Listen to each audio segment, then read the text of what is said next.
Mateus, capítulo 28, versos 19 e 20.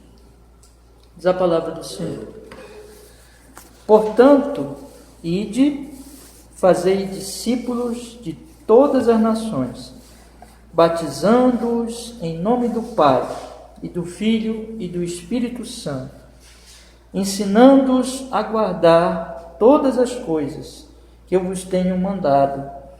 E eis que eu estou convosco todos os dias, até a consumação do mundo.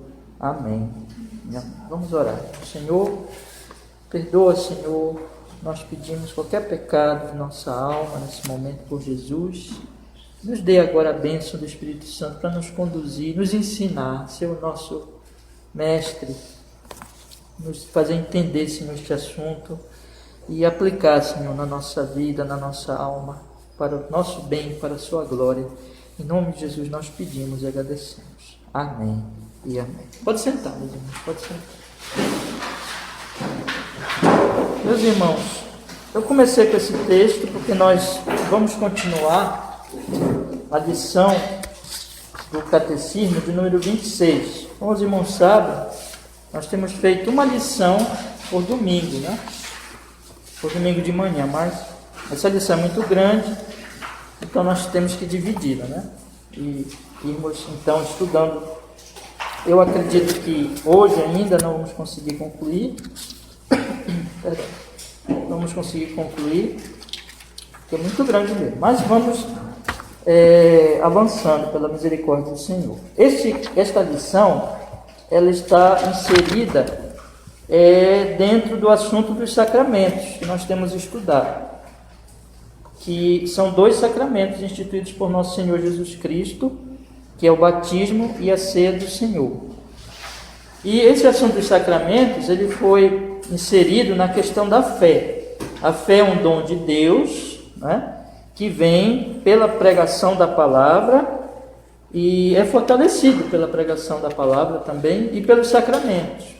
Então, a fé naquelas verdades em Cristo Jesus que estão ali inseridas, sistematizadas no Credo dos Apóstolos, que nós estivemos estudando aqui vários domingos no estudo do Catecismo, irmãos. E a fé envolve conhecimento e convicção, né? Então, conhecer aquelas verdades da palavra de Deus e também, não somente conhecer, não é meramente conhecimento intelectual, mas é confiar em Jesus, confiar na palavra do Senhor, ter convicção, entregar a alma realmente a Cristo conforme Ele tem se revelado a nós. E essa fé é um dom, é um milagre. O homem não tem essa fé, mas ele vem realmente como um dom de Deus, e na medida que a palavra de Deus vai sendo pregada, estudamos aqui. E os sacramentos estão inseridos, por quê? Porque todo culto realmente, por isso da importância do culto, quer dizer, quando eu participo do culto, a cada domingo, e participo da ceia do Senhor, se Deus quiser, domingo que vem nós vamos ter a ceia do Senhor aqui de manhã, né? Então, todas essas oportunidades, domingo a domingo ouvindo a palavra, e sendo batizado, né? O batismo é uma vez só, mas a ceia ela é para toda a vida. A nossa fé ela vai sendo edificada, ela vai sendo fortalecida. Então, nós estudamos aqui já na lição passada, na lição 25, que o que são os sacramentos? Pergunta 66. Até convido vocês a lerem comigo. O que são os sacramentos? Pergunta 66 da lição 25. Os sacramentos são sinais e selos santos e visíveis. Eles foram instituídos por Deus para que, pelo uso deles, Ele pudesse mais claramente declarar, selar a promessa do Evangelho. E essa é a promessa do Evangelho de Deus: perdoar os nossos pecados e graciosamente nos dar a vida eterna, somente por causa do sacrifício único consumado por Cristo na cruz. Então, os sacramentos são sinais, eles evidentemente apontam para realidades espirituais em Cristo, e eles são selos, eles são garantias de que Deus realmente, como diz aqui, cumprirá a sua promessa, cumpre a sua promessa, selo da promessa. Qual é a promessa? Que Ele perdoa os nossos pecados graciosamente, por nos dar a vida somente por causa do sacrifício consumado por Cristo na cruz. Então, todo domingo, irmãos, nós estamos ouvindo essas verdades, esse fato, e nós vamos aprendendo a cada vez mais andar.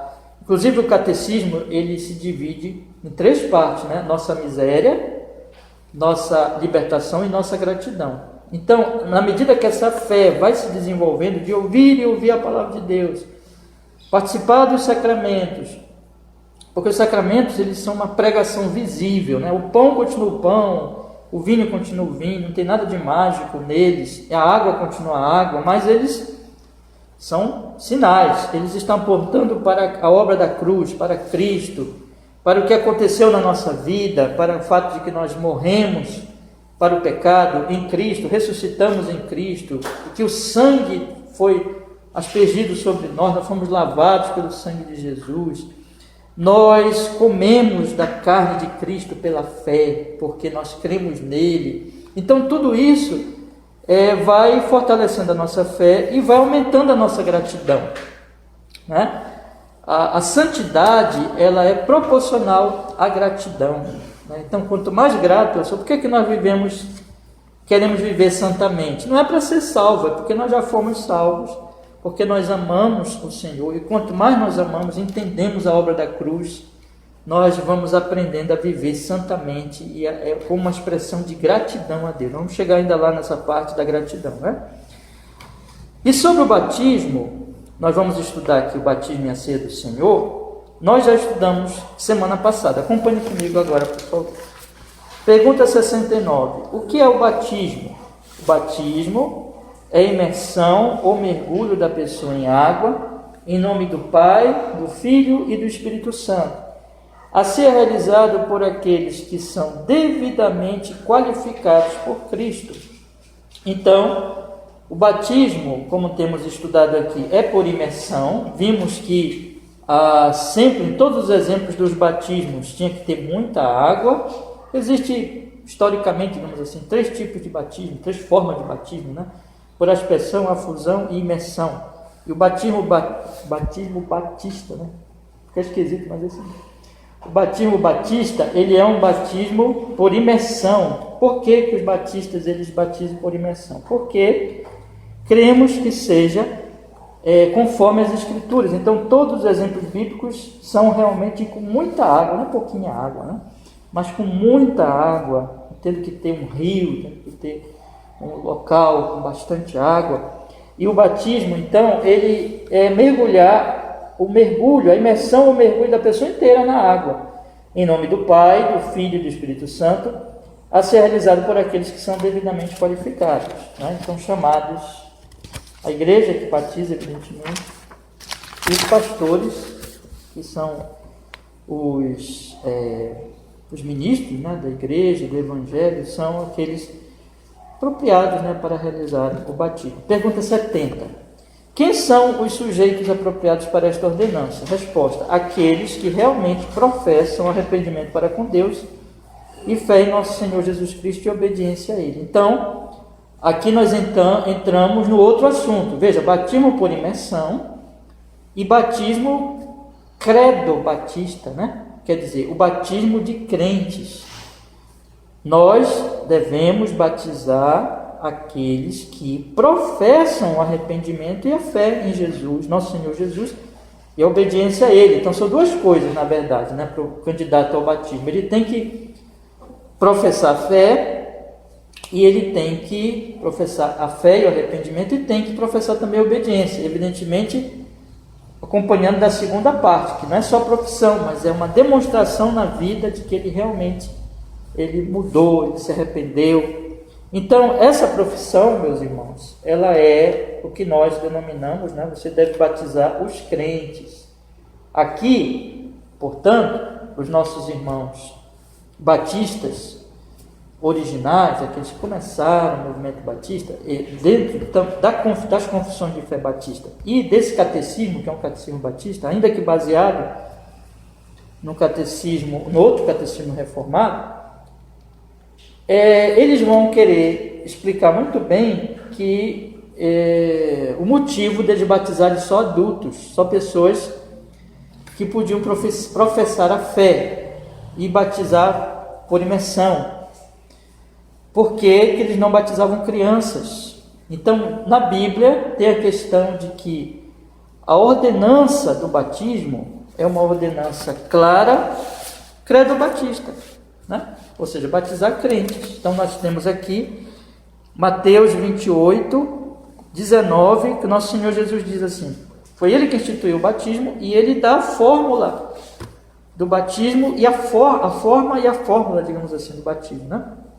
Então, qual é a forma? Portanto, ide e fazer discípulos de todas as nações, batizando-os em nome do Pai, do Filho e do Espírito Santo, ensinando-os a guardar todas as coisas que eu vos tenho mandado, e eis que estou convosco todos os dias até a consumação do século. Fazer discípulos e batizá-los em todas as nações, batizando-os. Quer dizer, à medida que o Evangelho vai sendo pregado, as pessoas vão crendo, elas vão sendo batizadas, e a fórmula é o nome do Pai, do Filho e do Espírito Santo, batizá-las. O batismo aqui, evidentemente, por imersão, e depois vem o ensino, né? Que vão ficar ali, o batismo é o início, mas o ensino é contínuo, aguardar todas as coisas que eu vos tenho mandado, e ele diz que estará conosco todos os dias, até a consumação dos séculos. Mas nós lemos em Marcos, capítulo 16, versículo 16, eu também convido vocês a abrirem comigo agora, Marcos 16,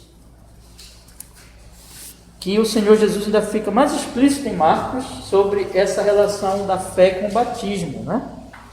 Vamos ler o 15 e o 16, diz assim a palavra, Marcos 16, 15, e disse-lhes: ide por todo o mundo, pregai o Evangelho a toda criatura.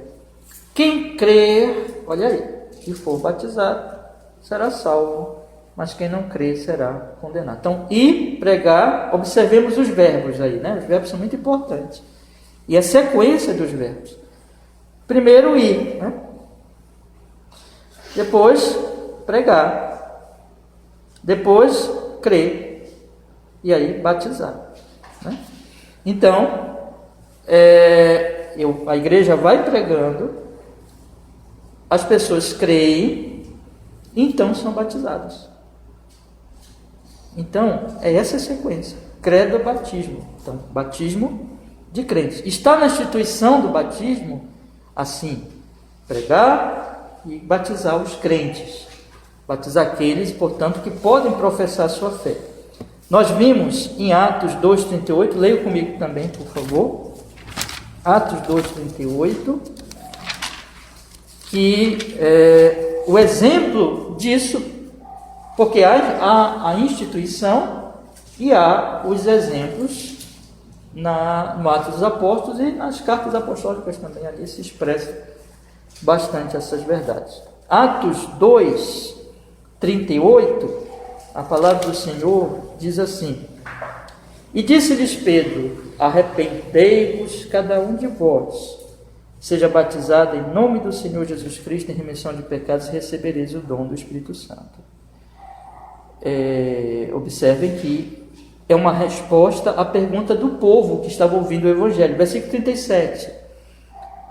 Ouvindo eles isto, compungiram-se em seu coração e perguntaram a Pedro e aos demais apóstolos: que faremos, homens e irmãos? Aí Pedro diz: arrependei-vos, cada um de vós seja batizado em nome de Jesus Cristo para remissão de pecados, e recebereis o dom do Espírito Santo. Agora, olha o verso 41.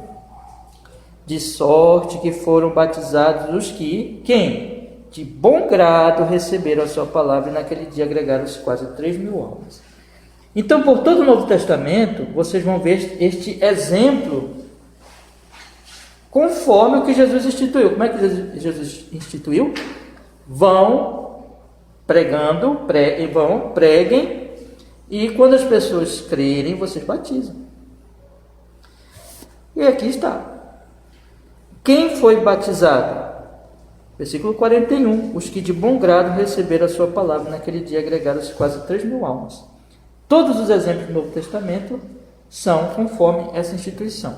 Então, com muita água, né? Então, que sugere a imersão, como é própria do batismo, de crentes, batismo de crentes, na medida que o Evangelho depois, né, na verdade, que o evangelho foi pregado e a pessoa creu. Então, fez a sua profissão de fé, recebeu, de bom grado receber a palavra. Eu creio. Aí foi batizado. Não há um exemplo no Novo Testamento fora desse padrão. Não há um exemplo de batismo de crianças. Um exemplo. Então, a instituição, ela é claramente credo batista, ou seja, né, vocês aprenderam bem direitinho já o que é credo batista, né? Quer dizer, batismo de crentes. Como na instituição você já tem o credo batismo ali, como você tem também os exemplos claríssimos de credo batismo, ou seja, de batizar crentes, e que vai, na medida que o evangelho ia sendo pregado, as pessoas professavam a fé e eram batizadas. Aí vem a pergunta 71. Os bebês devem ser batizados também? Pergunta 71. Não, pois não temos preceito nem exemplo para essa prática em todo o livro de Deus. Então não podemos batizar crianças, porque Jesus não mandou batizarmos crianças e não há um exemplo de batismo infantil. Como é que chama batismo infantil? Pedobatismo. Então nós batistas rejeitamos o pedobatismo. Os batistas são credobatistas, né? E não pedobatistas. Pergunta 72. As escrituras proíbem o batismo de infantes? Salvo engano, eu fiquei aqui no domingo passado. As escrituras proíbem o batismo de infantes? Resposta: sim, pois é suficiente que a palavra de Deus ordene o batismo de crentes, a menos que nos tornemos mais sábios do que o que está escrito. Nadab e Abiú não foram proibidos de oferecer fogo estranho, mas ao fazê-lo provocaram a ira de Deus, porque eles foram ordenados a tomar fogo do altar. Então, aqui entramos no que se denomina muitas vezes de princípio regulador do culto. O que é o princípio regulador do culto? É um princípio bíblico de que você só pode fazer no culto o que está ordenado. Você não pode inventar o culto conforme a sua mente, conforme o seu querer, né? Mas você só pode fazer o que está ordenado. Como tudo na vida, o que é a obediência a Deus? A nossa vida toda deve ser um culto. Eu não posso sair por aí fazendo tudo o que eu acho que é certo, de acordo com a minha cabeça, inventando uma piedade, uma santidade. Onde é que está o padrão da santidade? Na palavra, nos 10 mandamentos. Então, eu devo obedecer à palavra do Senhor. Mesma coisa no culto público. O que é que eu posso fazer no culto público? Irmãos, por que nós estamos fazendo assim, né? Oração, confissão de pecados, hinos, leituras bíblicas, pregação, a ceia, o batismo. Por quê? Porque isso foi instituído. Nós não estamos aqui inventando um culto. Mas os irmãos sabem muito bem que a tendência humana... Irmão, essa temperatura está boa? Vocês estão com frio? Tá bom? Tá? Tá bom? Tá frio, irmão?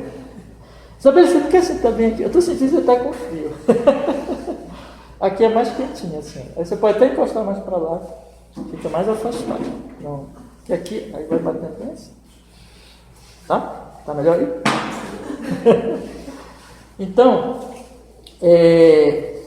o batismo, irmãos, ele entra no princípio, como eu estava explicando, porque o princípio regulador, ele é aquilo que diz assim, você só pode fazer o que está escrito na palavra de Deus. Por isso que nós fazemos aqui esses atos do culto, todos estão prescritos, estão exemplificados. Pregação, oração, leitura bíblica, as ordenanças, batismo e a ceia, tudo isso. Agora, quando entra nos detalhes, como é que tem que ser feita a ceia, como é que tem que ser feito o batismo, também não podemos inventar. Nós temos que seguir as Sagradas Escrituras. Então, as Escrituras proíbem o batismo de crianças? Sim. Você não vai encontrar lá assim, olha, é proibido batizar criança. Não tem isso na Bíblia. Vocês podem procurar a Bíblia inteira, não tem. Porque não precisa. Porque eu não posso sair fazendo uma coisa de acordo com a minha mente. Eu tenho que fazer o que está instituído. Deus mandou eu batizar crentes. Criança não pode crer. Não pode pegar uma criancinha de 1 mês, batizá-la. Como é que pode? Se ela não tem nem consciência, como é que ela não crê? Não podemos inventar. Não precisa dizer lá na Bíblia, não batize criança.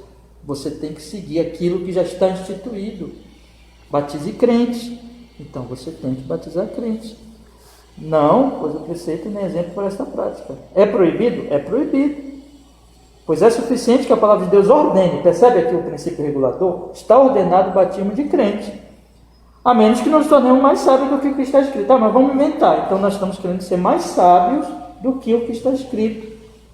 E aí, Nadab, como Nadab e Abiú, o exemplo clássico nas escrituras de inventar culto, forma de culto, é um triste exemplo. Toda vez que eu leio esse texto eu fico com muita tristeza por Nadab e Abiú. É muito triste.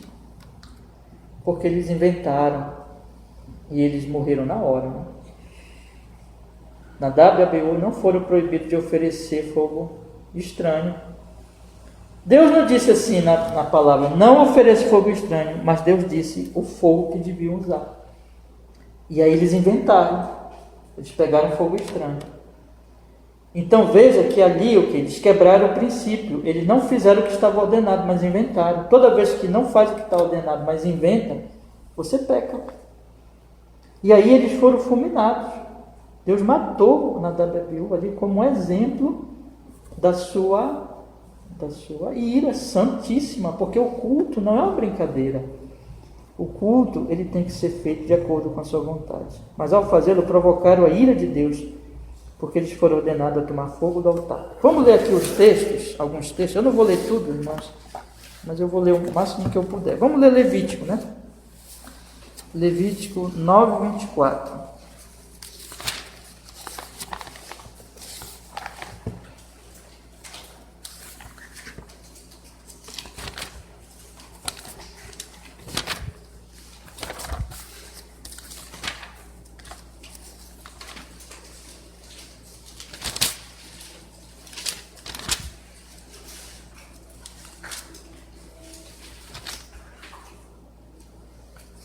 Levítico 9, 24.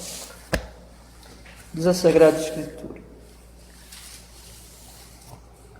porque o fogo saiu de diante do Senhor e consumiu o holocausto e a gordura sobre o altar, o que vendo todo o povo jubilaram e caíram sobre as suas faces. Vamos ler o 23 para entendermos bem, né? Desde o 22, irmãos, vamos lá. 22 diz assim: depois Arão levantou as suas mãos ao povo e o abençoou, e desceu, havendo feito a expiação do pecado e o holocausto e a oferta pacífica. Então entraram Moisés e Arão na tenda da congregação, depois saíram e abençoaram o povo, e a glória do Senhor apareceu a todo o povo. Porque o fogo saiu de diante do Senhor e consumiu o holocausto e a gordura sobre o altar, o que vendo todo o povo jubilar e cair sobre as suas faces. Esse aqui é o fogo, né? Do Senhor.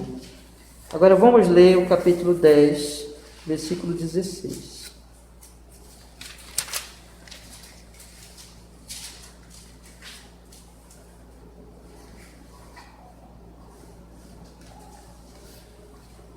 E Moisés diligentemente buscou o bode da expiação, e eis que lá foram queimados.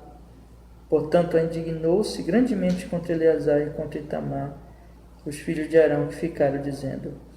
Vamos ler aqui. Deixa eu ver aqui.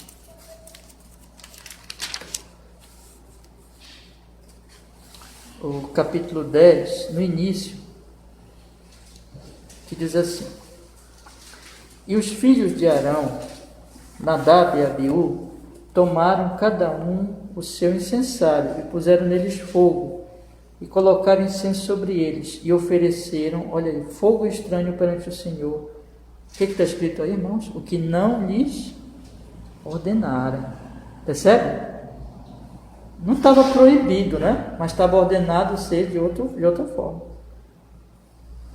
Então saiu o fogo de diante do Senhor e os consumiu, e morreram perante o Senhor. Então aqui está. A grande questão é fazer o que está ordenado e não inventar coisas que não estão ordenadas. Deus não mandou, que não lhes estava ordenado fazer isso. Então o princípio é: faça o que está ordenado. Então nós temos a questão do batismo. Está ordenado batizar crianças? Não. Está ordenado batizar crentes. está não só ordenado, como sobejamente exemplificado. Então, eu não posso tomar e batizar uma criança e inventar, porque eu estou fazendo igual na WBU, eu estou ultrapassando a ordem do Senhor Deus. Isso não pode ser feito. Pergunta 73. Vamos continuar então. Agora, sob a dispensação do Evangelho, os filhos infantes dos crentes podem ser batizados, uma vez que os infantes descendentes de Abraão foram circuncidados sob a dispensação da lei. Eu vou repetir aqui a pergunta e vou explicar a pergunta, tá? Antes de nós entrarmos na resposta. Agora, sob a dispensação do Evangelho, os filhos infantes dos crentes podem ser batizados, uma vez que os infantes descendentes de Abraão foram circuncidados sob a dispensação da lei? Porque qual é o argumento dos pedobatistas? É que, devido ao que acontecia lá no Antigo Testamento, como é que acontecia no Antigo Testamento? Você tinha um israelita, e ele nascia dentro daquele sistema da lei, e aí ele era então circuncidado ao 8º dia.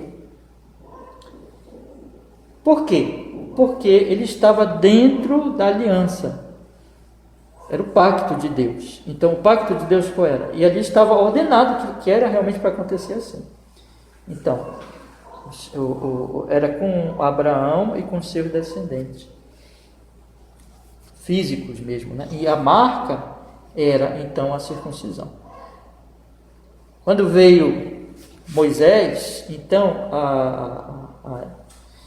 aquilo evidentemente permaneceu.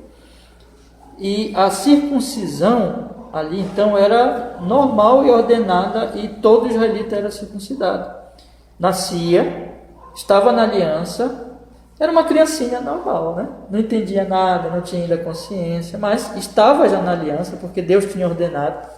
A aliança era com os israelitas e com seus descendentes, então eles eram circuncidados, o bebezinho era circuncidado. E outro detalhe, né? Evidentemente só o menininho, né? Porque a circuncisão era no órgão genital masculino. Então só os meninos que passavam por essa cerimônia.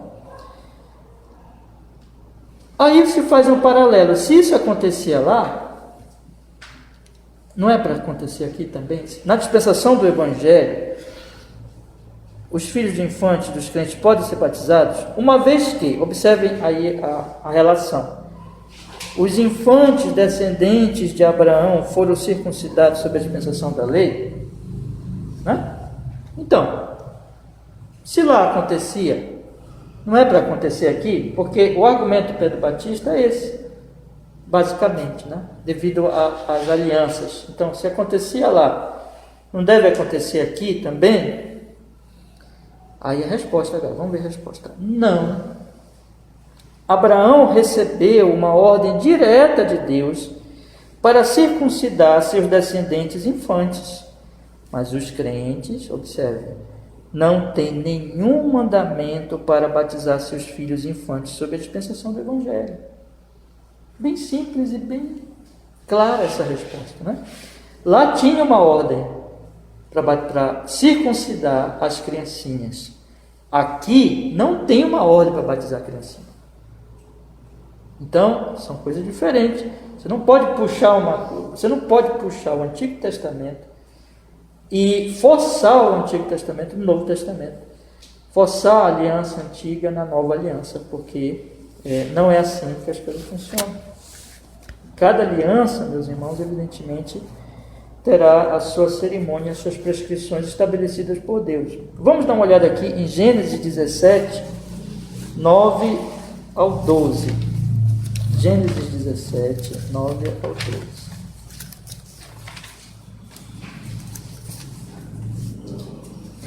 Gênesis 17, 9 ao 12.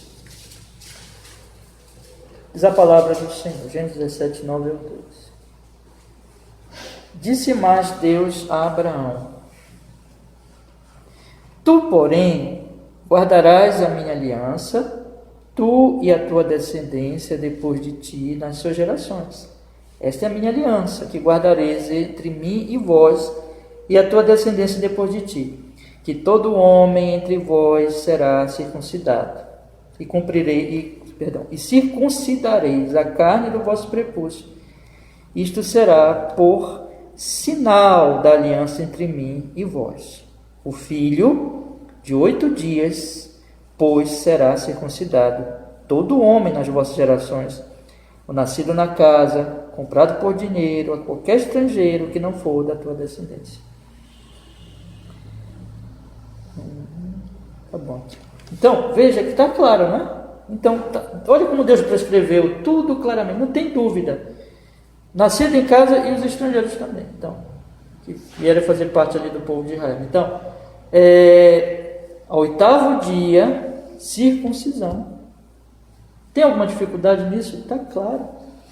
E aí, é o princípio regulador do culto. Os israelitas faziam isso com fidelidade. Abraão fez isso imediatamente. Deus instituiu. Ele se circuncidou, que ele ainda não era.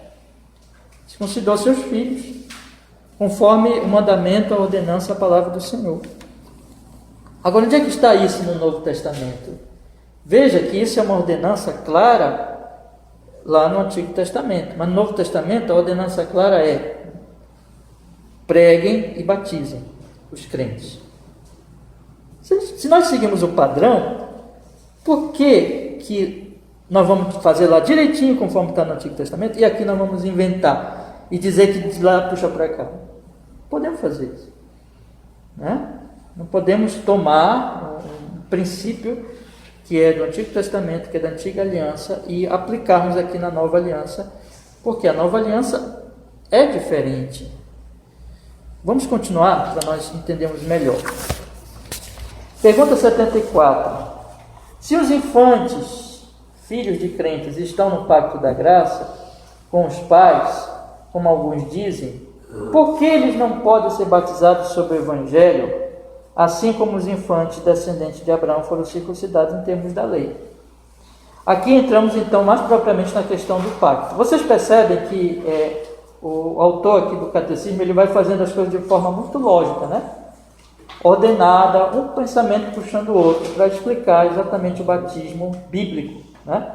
Nós começamos lá vendo que o batismo é por imersão, e aí vimos que o batismo foi ordenado pelo Senhor Jesus Cristo aos crentes.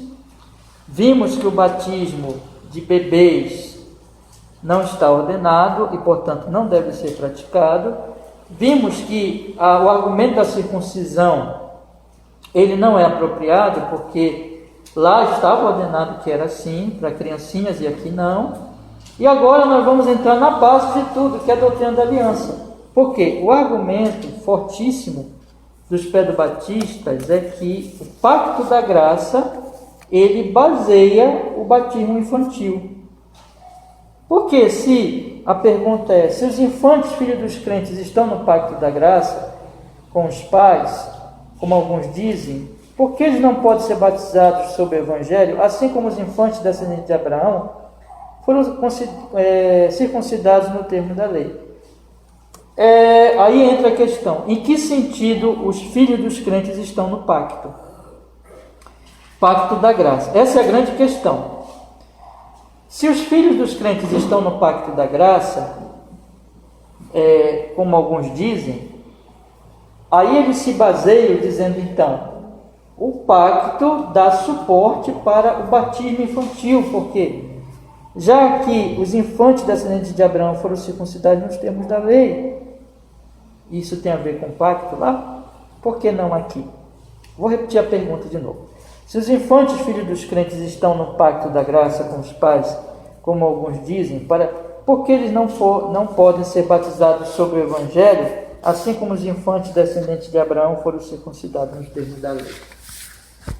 Resposta: por pelo menos 5 considerações. Aqui ele vai agora detalhar, né? Ele vai dar 5 motivos que mostram que esse raciocínio está incorreto. Eu vou repetir de novo a pergunta para ficar bem claro a resposta que ele vai dar. Então a pergunta é: se os infantes filhos dos crentes estão no pacto da graça com os pais, como alguns dizem, porque eles não podem ser batizados sob o Evangelho, assim como os infantes descendentes de Abraão foram circuncidados em termos da lei.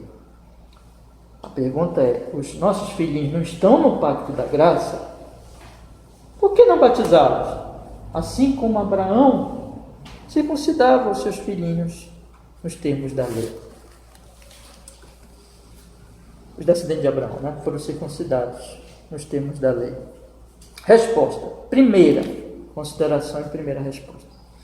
Se ao dizer que infantes, filhos de crentes, estão no pacto da graça, eles intencionam o pacto da graça de modo absoluto, então nenhum dos infantes, filhos dos crentes, poderiam total ou finalmente sair do pacto da graça, antes todos deveriam ser salvos. Então vamos por parte, né? Quando alguém diz assim, olha, o meu filhinho ele está no pacto da graça, portanto, eu estou no pacto e meus filhos também estão. Então, eles devem ser batizados, porque o batismo é o símbolo da entrada no pacto, né? De que a pessoa está no pacto. Aí o autor do catecismo ele argumenta assim, se ao dizer que os infantes filhos dos crentes estão no pacto da graça, eles intencionam o pacto da graça de modo absoluto, ou seja, estão mesmo no pacto da graça, aí nós temos que entender os termos do pacto da graça. E nos termos do pacto da graça, isso significará que nenhum dos infantes, filhos dos crentes, poderiam total e finalmente sair do pacto. Antes todos deveriam ser salvos. Porque a questão é assim, irmãos, o que significa estar no pacto da graça? Pela Bíblia, pelo Novo Testamento. Estar no pacto da graça significa que eu estou hoje e amanhã posso não estar? Ou significa que se eu estou hoje, eu jamais vou sair dele? A mãe já respondeu. Então, se você está no pacto, se você diz de forma absoluta que o seu filhinho está no pacto, de forma absoluta, significa que ele não vai sair nunca. Por quê? Porque é isso que diz as Escrituras. Vamos ver Jeremias 32, 38 e 40. Abra comigo aí, por favor. Jeremias 32, 38 e 40.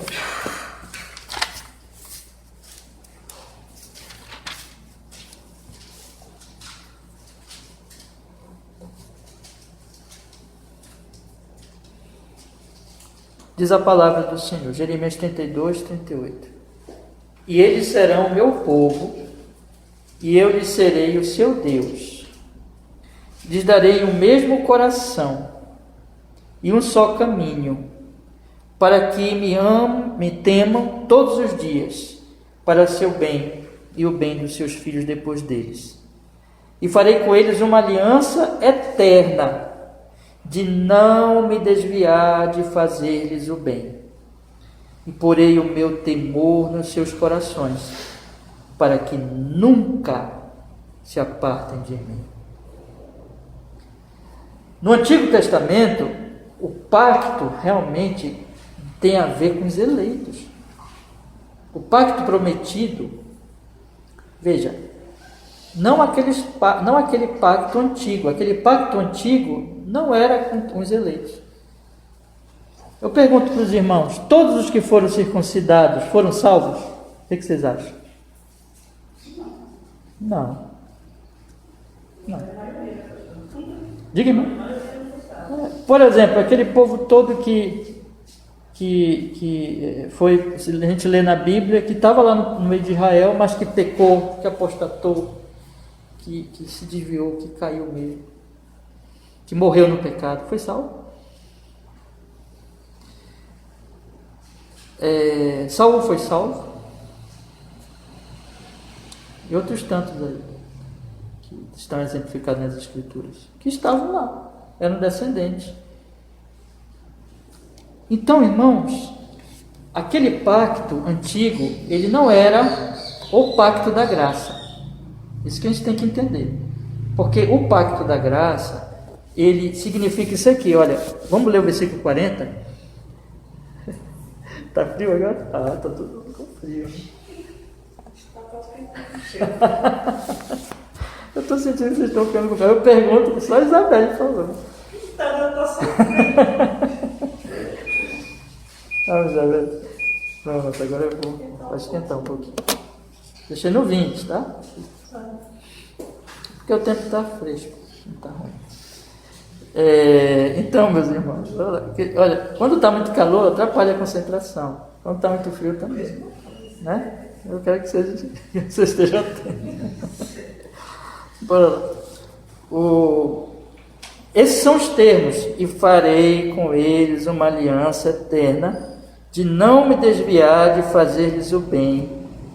E porei o meu temor nos seus corações, para que, olha, irmãos, nunca se aparte de mim. Esse aqui é o verdadeiro pacto da graça, que são dos eleitos. Todas as escrituras vão mostrar que os eleitos se perdem. O que Jesus vai orar lá em João 17? Não perdi nenhum dos que me deste. Então, se um Pedro Batista diz assim, o meu filho está no pacto da graça, biblicamente ele está dizendo, teu filho vai ser salvo.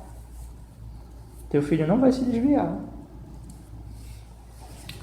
Porque o pacto da graça significa que todos que estão no pacto serão salvos. João 10, 28, vamos ler. João 10, 28. João 10, 28.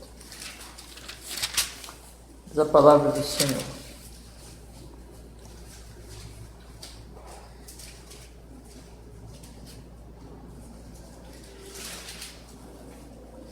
E dou-lhes a vida eterna. Vou esperar os irmãos achar. João 10, 28, diz a palavra. E dou-lhes a vida eterna, e nunca hão de perecer, e ninguém as arrebatará da minha mão. Irmãos, pacto da graça, nas Escrituras, é dos eleitos e dos que nascem de novo e têm o Espírito Santo. O antigo pacto lá, com Moisés, não era assim. Não era assim. Então, estava ali muita gente que não era eleita. Né? Muita gente que não tinha o Espírito Santo, que o coração dele não era circuncidado. Não tinha marca, não tinha nascido de novo. No Novo Testamento, no Pacto da Graça, isso, é claro, inclui os verdadeiros crentes lá do Antigo. Né? Ontem até nós estudamos aqui na classe, né? Como é que os antigos foram salvos? Esperando, recebendo as promessas da vinda do Salvador. Todos são salvos em Jesus. Todos os eleitos, eles serão salvos. Quem está no pacto da graça, verdadeiramente, não se perde. Não existe isso de você estar no pacto da graça e você se perder. No Antigo Testamento era assim. As pessoas estavam no Antigo Pacto. Elas tinham direito a um monte de coisa lá. Direito à herança, à terra, à nação de Israel, os benefícios daquela nação. Mas muitos não eram eleitos, irmãos. Ou mesmo como a irmã Silvana falou, né? A maioria. E morreram e se perderam. Mas no pacto da graça não. Ninguém rebate da mão de Jesus. Ninguém se perde. Então, é isso que os nossos irmãos pedobatistas, eles têm que... Se eles dizem isso, significa que nenhum dos seus filhinhos, filhos dos crentes, poderiam total e finalmente sair do pacto da graça. Antes todos deveriam ser salvos. Aí ele vai para o segundo motivo, para o segundo argumento dele. Aí ponto 2, vamos ler. Se ao dizer que os infantes, filhos dos crentes, estão no pacto da graça com os pais, a intenção for que eles estão no pacto da graça de forma condicional, sob consideração de que quando chegar à idade madura, pela verdadeira fé e amor e santidade de vida, eles tomem posse do pacto da graça de Deus, então obtêm os privilégios dele. É assim? Vou repetir. Se eles não estão dizendo, veja, a primeira parte é, se eles dizem que é de forma absoluta, isso significa que eles não vão se perder os seus filhinhos, todos vão ser salvos. Mas, porque isso está a promessa, né? O pacto da graça, quem está no pacto da graça está realmente salvo e não vai se perder.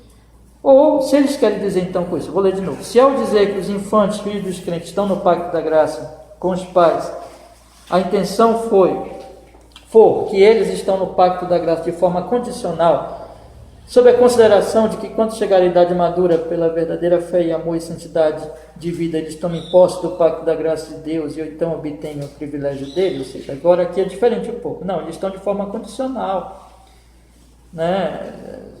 De forma condicional, sob a consideração de que quando eles chegarem à idade adulta, então eles vão crer, pela verdadeira fé, eles vão tomar posse desse pacto. Eles estão, então, no sentido de que isso tem que acontecer lá.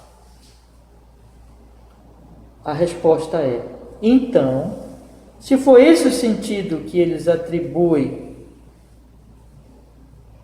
eu pergunto: que verdadeiro privilégio espiritual os infantes filhos de crentes têm a mais do que os infantes filhos dos incrédulos, se eles também viverem até os anos de sua maturidade, então, pela verdadeira fé e amor, tomarem posse do pacto de Deus? Vocês percebem aqui a questão? Então, vou repetir aqui. Se ao dizer que os infantes, filhos dos crentes, estão no pacto da graça com os pais, a intenção for que eles, no pacto da graça, que eles estão no pacto da graça de forma condicional, sob a consideração de que quando chegar à idade madura, pela verdadeira fé e amor e santidade, eles tomem posse do pacto da graça, então obtenham o privilégio, ou seja, então, eles estão no pacto da graça no sentido de que quando eles chegarem lá, eles vão tomar posse, eles vão crer. Então nós batizamos aqui no sentido de que lá eles tomem posse. A resposta do autor, a pergunta é: então qual é o privilégio disso afinal de contas? Que privilégio espiritual os infantes, filhos dos crentes, têm a mais do que os filhos dos incrédulos, se esses também viverem até os anos de sua maturidade, então pela verdadeira fé e amor tomarem posse do pacto da graça? Qual é o privilégio, enfim? Por exemplo, tem um filho do crente e tem um filho do não crente. Aí o filho do crente, assim, eu estou no pacto e eu então vou batizar o meu filhinho, mas sob a consideração de que quando ele for adulto, ele realmente creia, professe a fé e tudo, e tome posse do pacto. Qual é o privilégio então desse batismo aqui? Sendo que tem o outro filho do incrédulo que não vai ser batizado, né? Ele está no mundão mesmo, ele vai batizar o filho dele. Aí esse filho do incrédulo cresce e crê em Jesus. Qual o privilégio desse aqui que foi batizado na igreja? E qual é o privilégio afinal? Desse foi batizado na igreja, pequenino, depois creu, né? Qual a diferença daquele lá que não foi batizado na igreja, porque o pai era incrédulo, mas depois cresceu, ouviu o evangelho e creu? A pergunta aqui é o seguinte: que verdadeiro privilégio espiritual os infantes, filhos dos crentes, têm a mais do que esses outros, filhos dos incrédulos, se esses também viverem até os anos de maturidade, então pela fé verdadeira e amor tomarem posse do pacto da graça? Qual é o privilégio? No final das contas, tudo não depende de você crer ou não. Está entendendo? Se esse for o caso, ele continua: o selo do pacto não pertenceria tanto a filhos de incrédulos quanto a filhos de crentes? Então não tem que batizar também os filhos dos incrédulos? Você está entendendo o raciocínio? Tanto mais quanto vemos que, por um lado, alguns filhos de incrédulos se apoderam do pacto de Deus e, por outro, alguns filhos dos crentes não. E que isso ocorre frequentemente para a tristeza de muitos pais piedosos. Irmãos, eu e você, creio que todos nós já vimos alguém que, até onde nós possamos ver, os pais são piedosos e criaram a criança ali. E algumas vezes batizaram seus filhinhos. E depois a pessoa não creu, se tornou um ímpio, se tornou não, né? Porque já nasce ímpio, né? Mas seguiu o caminho do mundo, do pecado, para a tristeza dos seus pais. Enquanto que muitos que foram criados aí no mundão, sabe? Os pais levavam eles sei lá, para o Círio de Nazaré. Ensinaram naquela idolatria toda. E de repente eles crescem e creem. Tanto mais quando vemos que, por um lado, alguns filhos de incrédulos se apoderam do pacto de Deus e, por outro, alguns filhos dos crentes não. E que isso ocorre frequentemente para a tristeza de muitos pais piedosos. Vamos ver aqui os textos das Escrituras, irmãos. Isaías 56. Eu vou só ler esses textos aqui e a gente vai encerrar hoje, tá? Mas semana que vem nós continuamos no terceiro argumento, tá bom? Isaías 56, 3 a 8.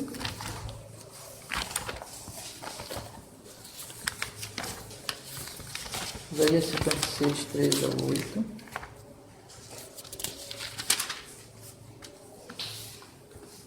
E não fale o filho do estrangeiro, que se houver unido ao Senhor, dizendo: certamente o Senhor me separará do seu povo, nem tampouco digo eunuco, eis que sou uma árvore seca.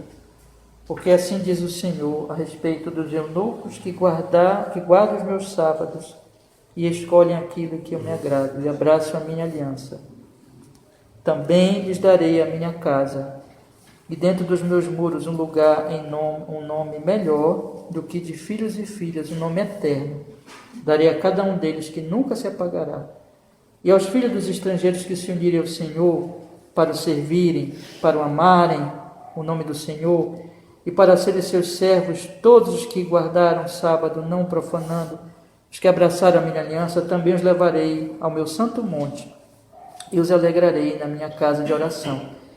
Os seus holocaustos e os seus sacrifícios serão aceitos no meu altar, porque a minha casa será chamada casa de oração para todos os povos. O que ele está dizendo aqui? O que importa não é se você é estrangeiro, no final das contas é isso, se você é de Israel, o que importa é que você creia. Entendeu? Se você crê, Deus está dizendo isso aqui no Antigo Testamento. Irmão. Se você crê, você está na aliança. Então, no final das contas, não importa se o meu filho, ele é meu filho porque eu sou crente, ou se ele é outra criança que é filho de um incrédulo. O que importa é que quando eles crescerem, se eles vão crer ou não. Entendeu? Não é descendência. Não é se é estrangeiro, se é filho de crente, se é filho de incrédulo, se é brasileiro, se é alemão, o que for. É ser crente. Qual é o privilégio de eu batizar o meu filhinho na consideração de que ele crê lá na frente? Sendo que, qual a diferença? Qual é o privilégio aqui? Sendo que a mesma consideração é para os filhos dos incrédulos. Eles têm que crer também.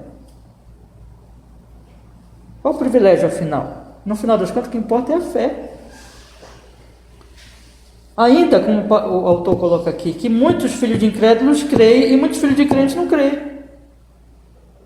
O que importa na nova aliança não é ser filho desse, filho daquele, não é ser brasileiro, ser americano, o que for, não é ser de Israel, fora de Israel. O que importa é você crer.